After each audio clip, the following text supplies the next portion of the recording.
છે વધુ વિગત સાથે જોડાઈ ગયા છે સંવાદદાતા દેવેન ચિત્તે। દેવેન, અલ્પેશ કથિરિયા ફરી જેલમાં, કયા પ્રકારની કાર્યવાહી કરવામાં આવી છે? અલ્પેશ કથિરિયાએ પણ કેટલાક આક્ષેપો લગાવ્યા છે, સત્ય શું સામે આવી રહ્યું છે? અલ્પેશ કથિરિયા અને વરાછા પોલીસ સ્ટેશન વિસ્તારના જે પીઆઈ છે તેમની સાથે જે પ્રકારે ઘર્ષણ કરવામાં આવ્યું હતું, ગાડી પાર્કિંગ કરવાના મુદ્દે જે છે ત્યાં ઘર્ષણ થયું હતું ને ત્યારબાદ અલ્પેશ કથિરિયા દ્વારા કહેવામાં આવ્યું હતું કે તેમને લાફો મારવામાં આવ્યા છે, પરંતુ પોલીસે જે માહિતી આપી છે તે પ્રમાણે એવું કોઈ પણ પ્રકારનું જે કાર્ય છે તે પોલીસ દ્વારા કરવામાં નથી આવ્યું। અત્યારે મોટી સંખ્યામાં તમે જોઈ શકો છો વરાછા પોલીસ સ્ટેશન જે છે તેની અંદર કોંગ્રેસના જે કોર્પોરેટરો છે, કોંગ્રેસના કોર્પોરેટરો પણ અહીંયા આવ્યા છે અને અલ્પેશ કથિરિયાને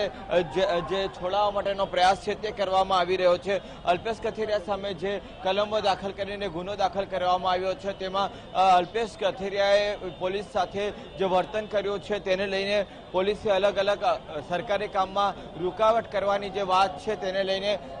વિરોધ જે છે તે કરવામાં આવી રહ્યો છે। અત્યારે તેને જેલ મુક્ત કરવા માટેના પ્રયાસો જે છે તે કરવામાં આવી રહ્યા છે, પરંતુ જે કલમો લગાડવામાં આવી છે કલમોના આધારે હવે અલ્પેશ કથિરિયા જે છે તેને કોર્ટમાં થોડા સમય બાદ રજૂ કરવામાં આવશે અને જે કાર્યવાહી છે તે આગળ ચાલશે। થોડા સમયની અંદર જે વરાછા પોલીસ સ્ટેશન છે તેમાંથી અલ્પેશ કથિરિયાને અત્યારે બહાર લઈ જવામાં આવશે કોર્ટમાં અને તેને લઈને અત્યારે મોટી સંખ્યામાં જે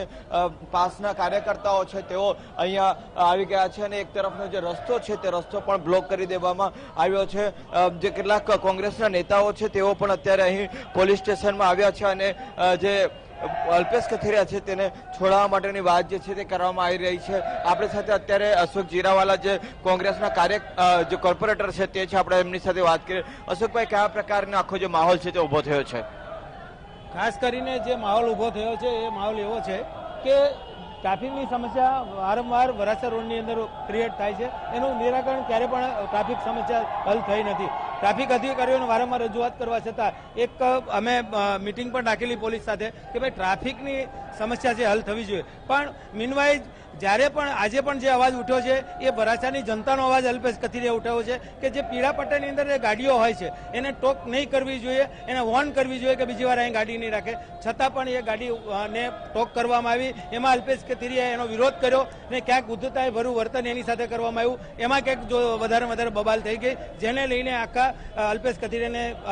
સળિયાની પાછળ મોકલી દેવામાં આવ્યો અને એની ઉપર ગુના દાખલ કરવામાં આવ્યો। અલ્પેશ કથિરિયા આવીને અધિકારીઓને પણ ગાળો આપી છે એવું પોતે અલ્પેશ કથિરિયાએ પણ કબૂલ્યું છે કે મીડિયાની સામે,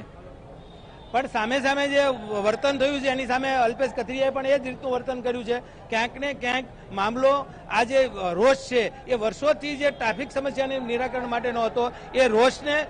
બહાર કાઢવાનું રોષ બહાર આવ્યો છે, જેને લઈને અલ્પેશ કથિરિયા ઉગ્ર વર્તન કર્યું છે પોલીસ સાથે। તો અલ્પેશ કથિરિયાએ જે વર્તન કર્યું છે હવે કોંગ્રેસના જે નેતાઓ છે તે તેમને છોડાવવા માટે અહીંયા આવ્યા છે અને સતત એવી માંગ કરી રહ્યા છે કે જે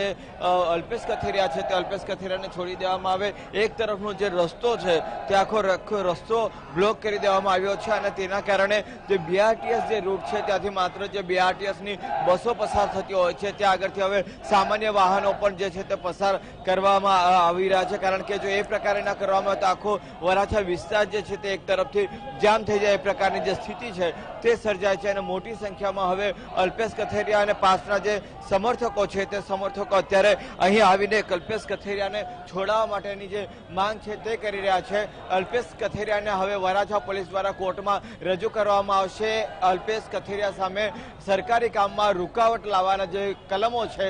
તેનો ગુનો દાખલ કરવામાં આવ્યો છે અને હવે થોડા જ સમયની અંદર અલ્પેશ કથિરિયાને જે કોર્ટ છે તે કોર્ટમાં રજૂ કરીને આગળની જે કાર્યવાહી છે તે કરવામાં આવશે।